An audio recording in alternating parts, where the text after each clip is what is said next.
What's going on, everybody? This is J God Gaming. I want to bring you a Destiny 2 video on how to improve in the Crucible based off everything I've read through playing and just through general experience. So number one is to stay in groups. Don't play solo. Strength in numbers. So ideally you always want it to be a position of 3v2, 4v3, 2v1, and in the case you want to be 1v1. So in this case you'll see that the teammate that's stuck behind, he ends up dying. But then the three of us that stay together, we're able to move on that position.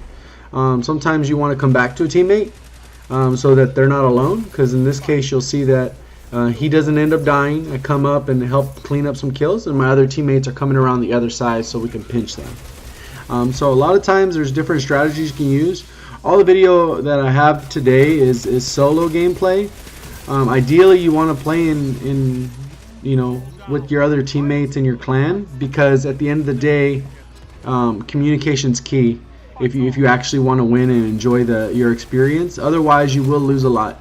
So right here, easy 3v2, take them both out, a little distracted with the teammates, easy couple kills.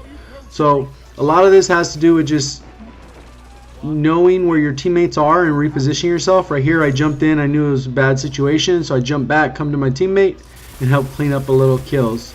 This guy ends up getting a kill, but we end up trading, so we end up 2 versus the 1 loss. Another thing to be wary of is using grenades effectively. At the start of every match you're going to see people throw grenades, and you can use them for kills.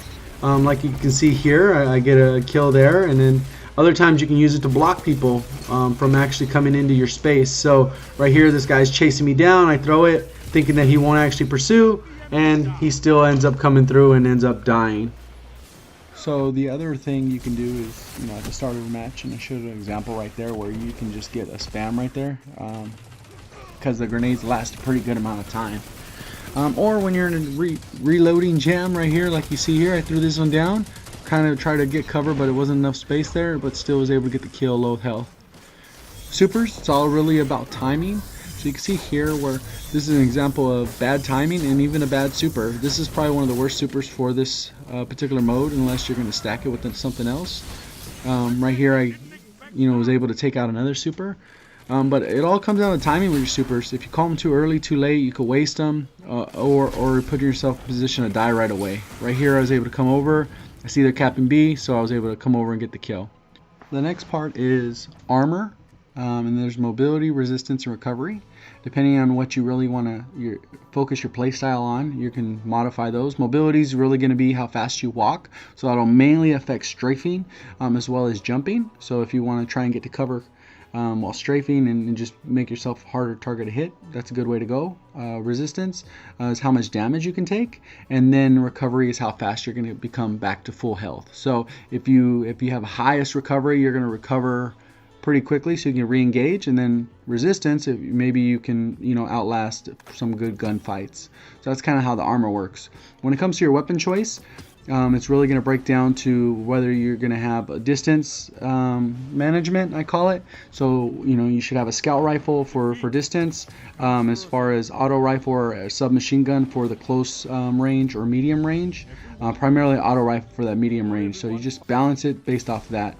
Power weapons, seems like the best ones to use in multiplayer right now and PvP are the rocket launcher, the fusion rifle, and then also the sword, just for those kills.